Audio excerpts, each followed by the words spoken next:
Magluto dahil tag ka ng puto balanghoy guys. Nakalimutan ko mag-intro. Okay?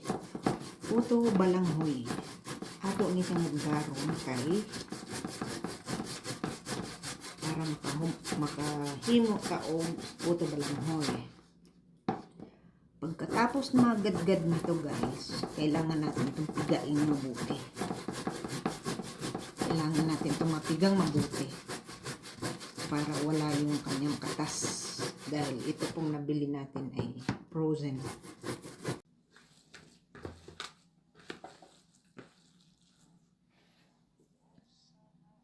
Ay, diretso ko na lang dito pala.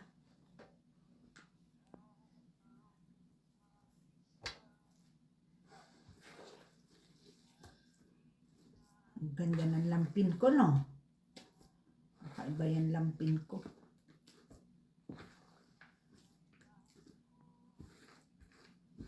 Kailangan natin maganto guys para maganda ang pagkapiga, para walang tubig talaga.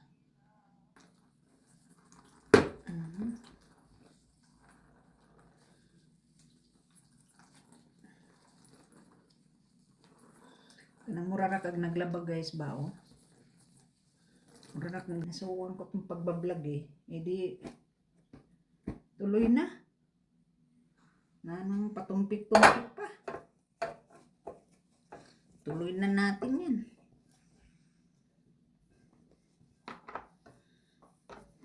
O diba? Kaganda ng kinalabasan.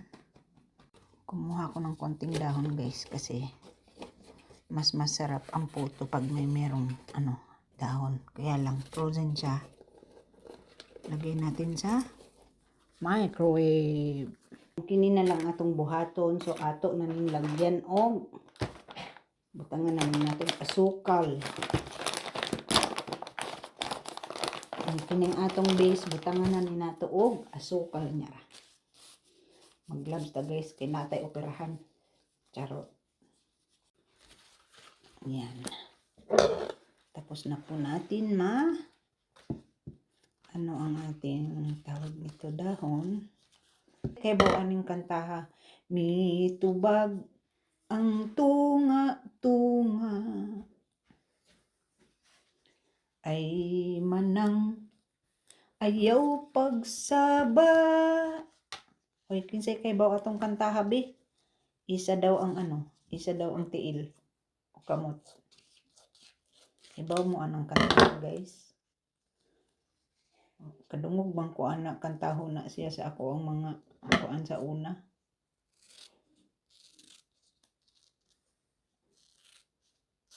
Ako mga kaparintihan nga mga Bisaya. Mitubag ang tunga-tunga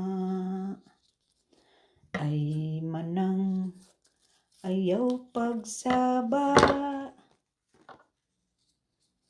Di na gyud ko mo usab, kausa na lang.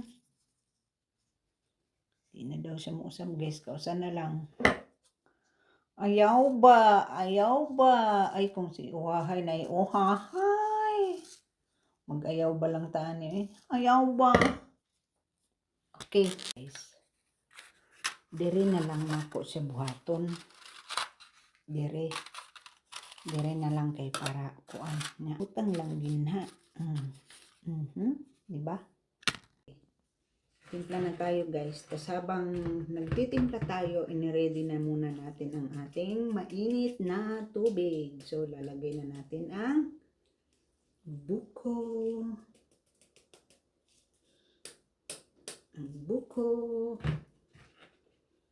Kaya huwag kayong gagawa ng hindi maganda. Nang kayo ay hindi mabuko. Diba? Kung sa paningin mo ay matamis na siya, eh di mekos-mekos na. Diba? Ang liit pala nung lagayan ko guys. Kala ko malaki na. Hindi pa pala. Kulang pala. Pero ngayon ko lang to ginawa guys. Sana lang maganda ang kalabasan. Dahil kung hindi maganda ang kalalabasan nito, sayang naman, ipopost ko to. Sayang yung content ko, guys. Pag hindi ito naging success. Oh, ayan. Paningin ko matamis na to kasi kulay pula na eh. Diba? Pwede kayang tikman to. Baka naman ako malason.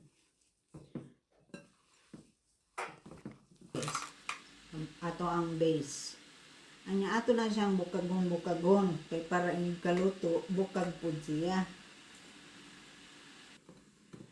Ang kanarabang mga baser, no? Mura ba ginay kuan kayo, kuyaw kay mambas. Pero okay raman, ibas ko good. Og na ako'y baser ha. Okay ra kay ko guys. Kaya wadyo ko'y labot guys.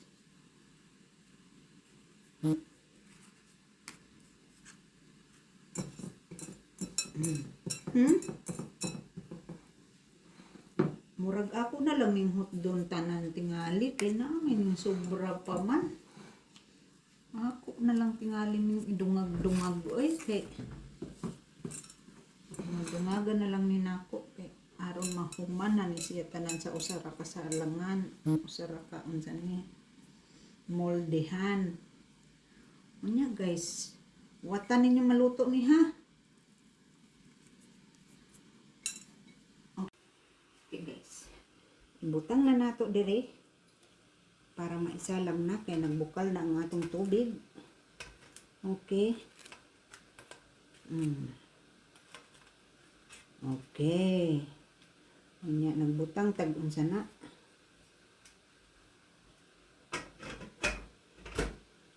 Okay, nagbutang taog tela para walay sabaw nga mudungag sa ato ang luto.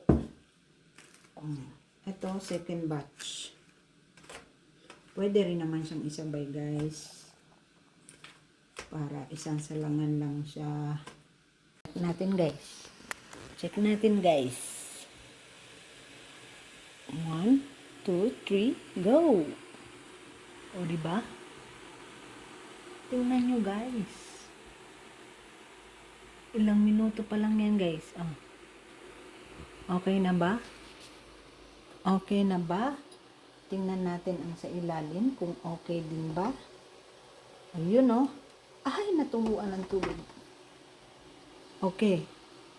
Siguro. Okay guys. Tanggalin na natin. At luto na yan. Na po ang finished product. Kaya lang mainit po siya. Yan po. Lagay po natin dyan. Okay. Sige dito muna. Mamaya na natin tanggalin ang init.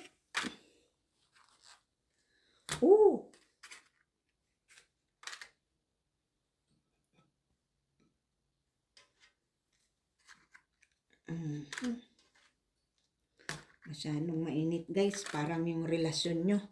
Mainit. Okay. Tapos tanggalin na natin ang ayan. Na-reveal na siya guys. Kung gaano kaganda. Walang take to yan ha. Walang take to yan. Baka sabihin nyo may take to yan. O diba? Ang ganda ng pinalabasan ng mekos-mekos natin guys. Sa mga naglaway dyan, sige, laway lang kayo. O diba? Kain tayo!